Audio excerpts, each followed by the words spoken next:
Hoy lunes, en Noticias en Flash, la opinión de Juan José Rodríguez Prats. ¿Cómo le va, licenciado Rodríguez Prats? Bienvenido al programa, buenas tardes. Pues mi estimado Hugo, yo quisiera pedir disculpas o ofrecer disculpas, ya no tengo claro si las disculpas se piden o se ofrecen, porque sinceramente, Hugo, se supone que el programa debe emanar cierta orientación. Debemos tratar de ayudar al auditorio para analizar los tiempos que vivimos. Y hoy transmito mi confusión. Hoy puedo decir que en mis 55 años de vida política no había yo visto este contraste tan brutal entre lo que dice el gobierno en la voz del presidente de la República y lo que se lee en la página editorial y en las cifras que dan los periódicos. Diría yo que no hay ni la más remota posibilidad de puntos de coincidencia en economía, en obras públicas, en la situación del país, en los mensajes políticos. Un politólogo que yo respeto mucho, Alfonso Zárate, hacía un repaso de las opiniones de los gobernadores de los estados gobernados por Morena.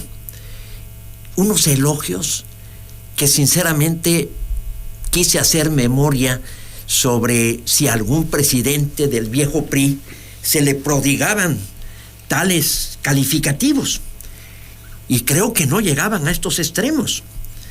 Desde luego yo entiendo la afinidad partidista, la emoción de que se concluya un sexenio, pero había reconocimientos y unos elogios que están fuera de toda lógica y de toda proporción. Entonces, creo que esto no nos está ayudando, esto desprestigia la política, deteriora. Por eso también pido disculpas, porque se supone que deberíamos estar festinando que un tabasqueño esté por concluir su sexenio, y el mismo presidente López Obrador pues dice que es un día festivo, y yo no lo veo así. Yo veo con preocupación que tenemos serios problemas y que el mes de septiembre, creo que ya lo habíamos dicho el programa anterior, va a ser un mes histórico, va a ser un mes de grandes acontecimientos. Y quisiera yo focalizar, y aquí sí tratar de dar herramientas al auditorio para esclarecer dos conceptos que me parece de gran trascendencia. Uno es la soberanía. La soberanía, Hugo, es una abstracción que surgió a finales de la Edad Media porque se buscaba fortalecer el poder del monarca, el poder del rey, que estaba en pugna con los señores feudales y con la iglesia.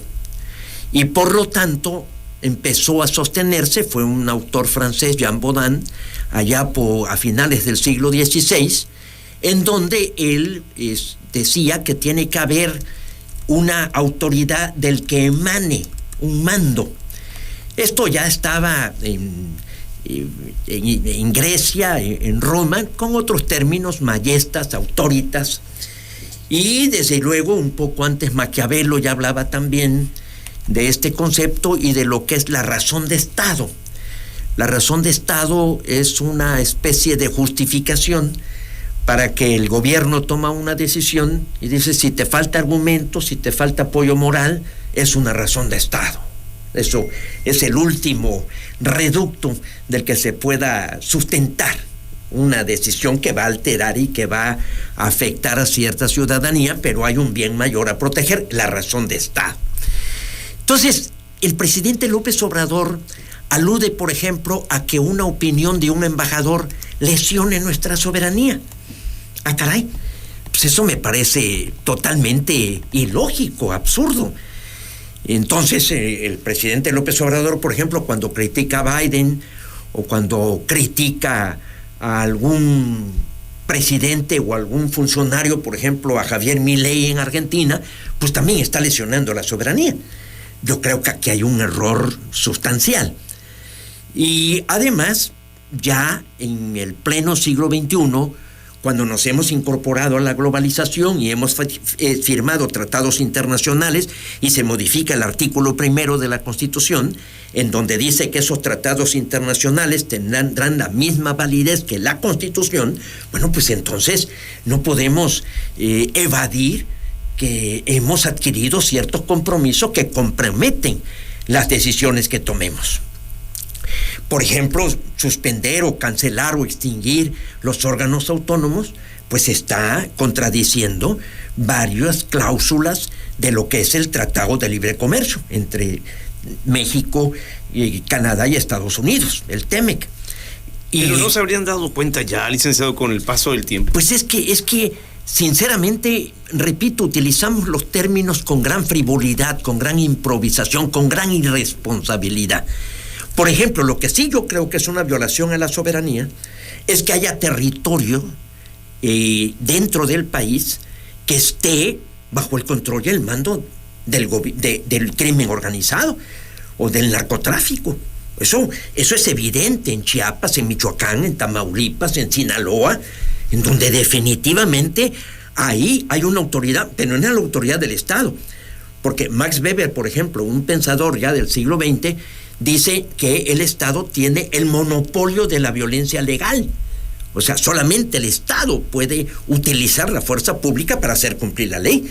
Pero en este caso, ahí riñe con la soberanía. Y hoy veía yo un mapa de México en donde la gran cantidad de territorio nacional, en Estados Unidos se habla del 40%, esto sí me parece que es una lesión a la soberanía. Esto sería mi primer comentario sobre la soberanía. Pero lo otro me preocupa mucho, Hugo, porque voy a hacer una afirmación que tengo plena convicción de que es algo que me parece que es una tragedia, una desgracia y tal vez el problema más serio del país. México no es un país en el que se cumpla la ley. O sea, no hay correspondencia entre lo que la ley dice y lo que en la realidad acontece. Dos anécdotas. Un extranjero llega y en lugar de comprar una guía roja para orientarse, compra una constitución y empieza a leer que tenemos derecho al ambiente limpio, que tenemos derecho a la alimentación nutritiva, que tenemos derecho a la vivienda digna, que tenemos derecho al salario remunerativo, y entonces dice, oye, pues yo he llegado al paraíso, podría yo mencionar otros derechos. Hemos confundido lo que es, para qué sirve la ley. Y dice el presidente López Obrador algo en lo que yo sí suscribo. El derecho no es muy complicado. Es cierto, el derecho no es muy complicado. Son principios de sentido común.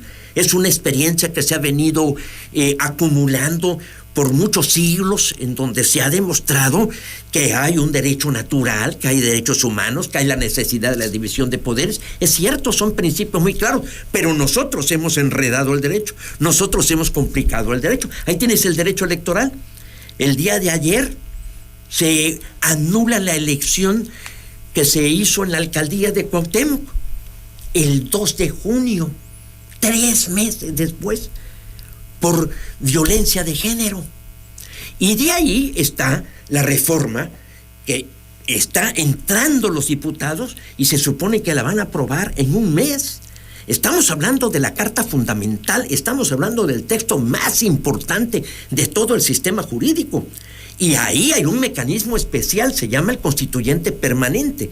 Ha habido 3 etapas, digamos, periodos en que operó el constituyente permanente. En el 23, que inició en octubre y fue hasta el año siguiente, el 4 de octubre, cuando se promulga, del 24, cuando se promulga nuestra primera constitución. En 57 duró 11 meses y medio el constituyente permanente para modificar la Constitución. En el 17, sí, por la Revolución Mexicana, fue 2 meses. Se instaló el 6 de diciembre y el 5 de febrero se promulgó la Constitución. Ahora, en un mes, en un Congreso que está entrando, no conoce la reforma, no conoce la propuesta. Hay cosas totalmente absurdas, lo dice Olga Sánchez Cordero, por ejemplo, de incorporar en la Constitución que los jueces tendrán que presentar cartas de recomendación de sus vecinos, que tendrán la necesidad de un promedio de 8 en la escuela en donde egresen. Yo creo, Hugo, que tenemos que hacer un gran ejercicio por darle vitalidad a la ley. Se enseña mal el derecho. Hay 1.500 escuelas de derecho en el país. Egresan gente preparada para ser litigantes, no juristas, litigantes. O sea, aplicar la ley, ver cómo puedes ganar un pleito sin la preparación suficiente para obtener y analizar con criterio jurídico lo que es el conjunto de leyes. O sea, se enseña mal el derecho, se hacen malas leyes, y eso puede suceder. Las 20 reformas que presenta el presidente López Obrador, ya Claudia Sheinbaum, la presidenta electa, dijo que se suspende lo electoral, pero hay cuestiones en el Poder Judicial, en la cuestión de los órganos autónomos, en la cuestión de la organización y en muchos aspectos de un nuevo Estado, de una nueva relación de poderes, que me parece que equivale a un nuevo texto. Entonces, si no enseñamos bien las leyes, si no las elaboramos bien, pues se culmina con el incumplimiento de la ley. Entonces, yo creo que aquí tenemos que hacer un gran esfuerzo. Todas las naciones que alcanzan un nivel de desarrollo es porque tienen un sólido Estado de Derecho. Yo sí creo que sería una pésima señal si se aprueba. Nada más estaba yo viendo las cifras de los jueces a nivel federal, que son sobre 1,600 y pico, y a nivel estatal, porque también ahí está riñendo el federalismo, que son más de 5,000 a nivel estatal, o sea, de todos los tribunales de justicia y los jueces de primera instancia en cada entidad federativa. Estamos hablando de una elección de cerca de 10,000 juzgadores.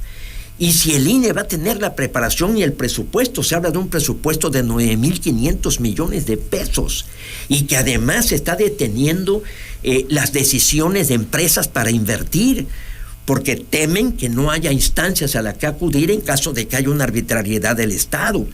Y por otra parte, pues están protestando y justamente, y sin que se esté pensando que hay una violación a la soberanía, lo dijo el embajador de Estados Unidos. No es que haya una violación, estamos en plan de cooperación manifestando nuestro punto de vista sobre una reforma que quiere hacer nuestro socio, que ya firmamos el Tratado de Libre Comercio. Entonces, sí es el tema hoy. Creo que me parece que hay mucha inquietud de lo que puede suceder, de lo que se deriva de ayer del informe, y que vamos a tener un mes en que, para que se apruebe en la Cámara de Diputados, hay 100 modificaciones, para que se revise de nuevo lo que aprobó la Comisión de Puntos Constitucionales de la legislatura anterior, y de ahí va al Senado, en donde no está claro si tienen mayoría calificada. Inclusive también la política me parece que está revistiendo un mensaje de indecencia y de demagogia, porque recibir a alguien que abandona un partido que lo eligió, y la presidenta electa lo recibe con los brazos abiertos y lo felicita, me parece que no estamos estimulando y reconociendo valores de la política, como es el pudor, como es el respeto a uno mismo, como es la congruencia. Entonces yo creo que sí vamos a tener un mes, ojalá, y esto trascienda y sea la próxima presidenta que decida promulgar o vetar, porque si sale en este mes y se aprueba en forma precipitada, no quiero utilizar el término que utilizan los norteamericanos, yo lo digo, fast track, pero si sale en un mes, que sería un récord, sería una precipitación, sería una alteración de la tarea del constituyente permanente, y sería una humillación y un sometimiento al poder legislativo. Porque eso de mandar y decir me la aprueban en un mes y con prisa y no cambian ni una coma, pues me parece que se está contradiciendo el presidente cuando dice que el derecho es muy sencillo. Sí, se apoya en principios, sí hay claridad, pero si le metemos una serie de triquis y que como decía una frase del Porfiriato, el que hace la ley hace la trampa, que hay muchas cosas ahí de que nos permiten dudas en la elección de los juzgadores, en cómo se van a hacer las elecciones. Hay un organismo disciplinario que puede derivar en una especie de Santa Inquisición, entonces me parece que no es algo que tenga que salir en un mes y ser el último mes que va a estar como presidente nuestro paisano. Ese sería mi comentario, Hugo. Le voy a preguntar algo que ya hemos platicado antes. ¿Sigue creyendo que va a venir esa ruptura? Porque los escenarios, el tiempo avanza y los escenarios no se mueven. Al contrario, Sheinbaum dice, sí, segundo piso de la transformación, sí, la reforma judicial. ¿Sigue pensando en eso? Mira, sigo pensando porque soy optimista. Sigo pensando porque tengo esperanza de que la presidenta Claudia Sheinbaum le ponga el sello personal a su gobierno. Sigo viendo la posibilidad de otorgarle el beneficio de la duda, de que ella sea la que decida ejercer el poder. Sería lamentable un maximato, un simulacro de maximato, o un presidente que ayer hay frases muy preocupantes en el informe en donde está insinuando que él va a tener influencia. O sea, está diciendo a esto se le va a dar continuidad y aquí va a haber prolongación de estos programas y el cumplimiento de la palabra. Yo siento que la presidenta no es porque quiera separarse, deslindarse o cometer un acto de traición o de ingratitud, es algo necesario. Cada gobierno le debe imprimir un sello, debe ser algo que podamos identificar y hay cosas que hay que corregir, sin duda alguna. Eso nos lo están diciendo los editorialistas en todos los órdenes. La relación política con la oposición, no podemos seguir en este afán de agredirnos y de repeler a la negociación y a la concertación y al acuerdo. Y también que tiene que haber este respeto. O sea, nunca una nación dividida puede aspirar a progresar o a consolidar su democracia. Entonces, más que una, como te dijera yo, que un pronóstico, yo es algo que anhelo, es algo que desearía yo, que la presidenta tome esa decisión y que nuestro paisano en su rancho pueda tener la madurez de entender que su ciclo ha concluido. Licenciado Rodríguez Prats, hasta la próxima semana. Mi querido Hugo, muchísimas gracias. Discúlpame si me extendí, pero sí invitaría yo al auditorio a estos dos conceptos. La soberanía, en qué consiste, qué es, porque es muy peligroso, es un concepto monárquico de concentración de poder, y la forma en que debemos hacer las leyes, respetarlas, cumplirlas, para vivir en un auténtico Estado de Derecho. Perdón por este último comentario. Nos vamos a la pausa, volvemos enseguida, son las 2:22 ya.